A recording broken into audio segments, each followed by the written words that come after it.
Good morning. Buenos días. Hoy es viernes, Friday, 2nd of July. What's going to happen? Here's a quiz. What's going to happen in 48 hours? You got it.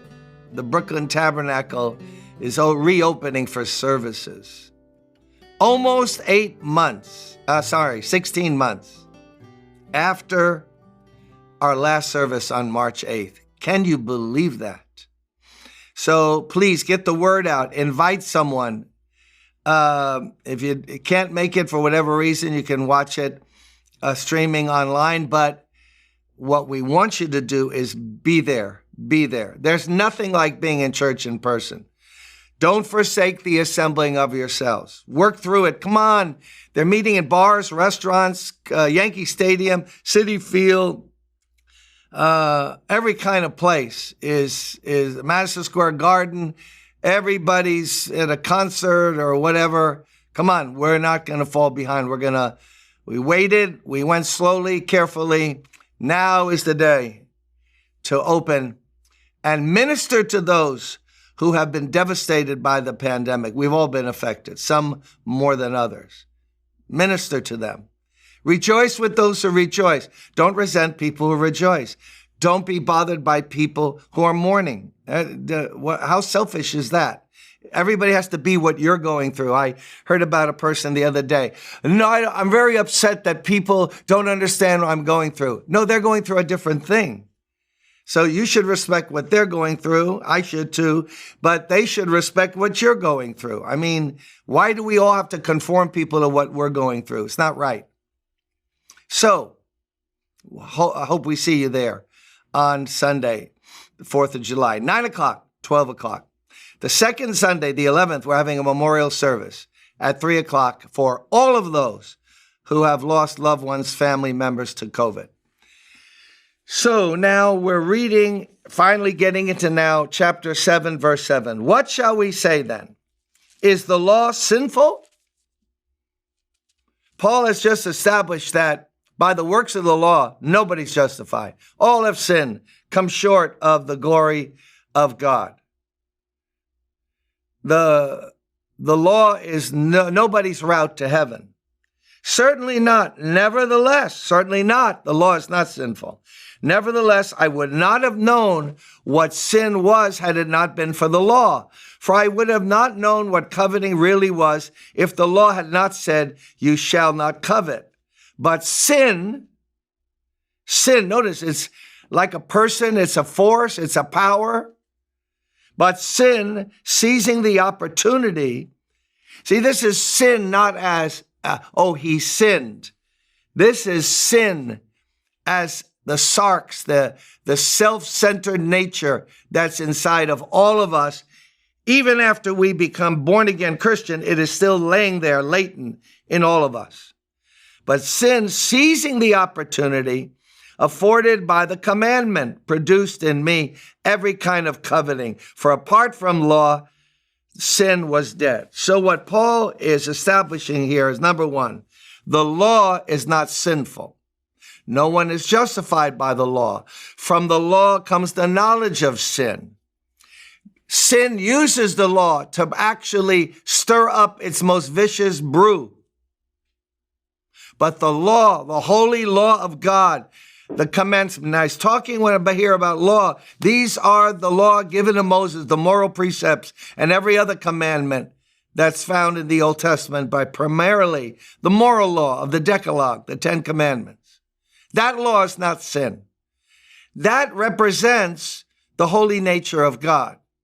It isn't a full image of God because Jesus is the exact image of God. If you want to know what God is like, you don't try to find verses in the Old Testament. You look at Jesus. He is the exact representation of the invisible God. So he establishes here, the law is holy. Now, the law defines what sin is. In other words, as we read the law, we go, oh my goodness, that is wrong. What I've been doing is wrong.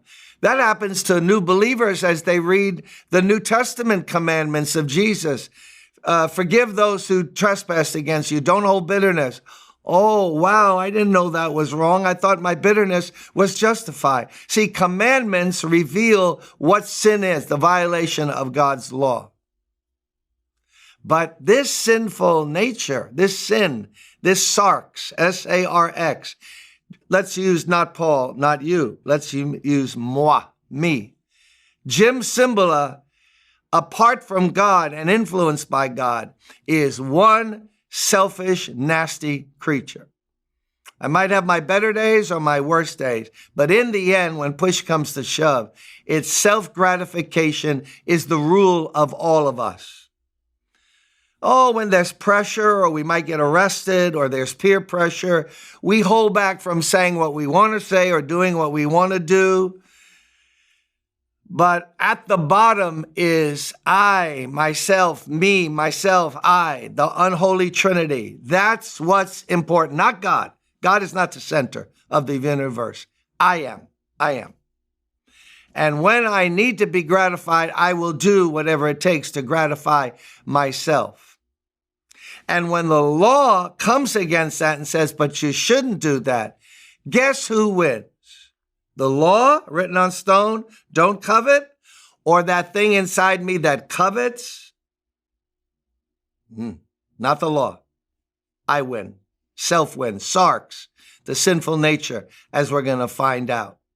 So we've established here, as he's setting this up, very interestingly, the law is holy and just and good. It reflects God.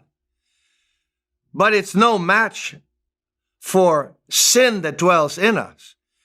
That thing we inherited from Adam of I want. When God told Adam and Eve, now you can eat from every tree, but don't eat from that one. Guess what they went right for when they were tempted? The one he said don't eat from. But didn't he tell them don't eat from it or you'll surely die? Certainly, look, if I'm going to die if I eat that, I'm not going to eat it, right? No, you will eat it. Self is unreasoning. Self is self-destructive. It annihilates. It destroys.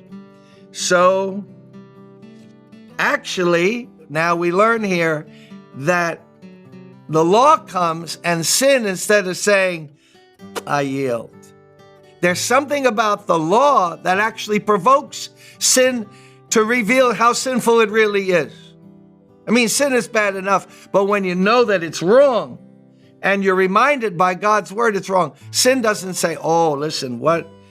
Selfishness doesn't say, oh, my bad. No, I'll do it anyway. Rebellion against God. But thanks be unto God, he has an answer that we're going to learn about. Tune in on Monday. It's going to get real good. God bless you.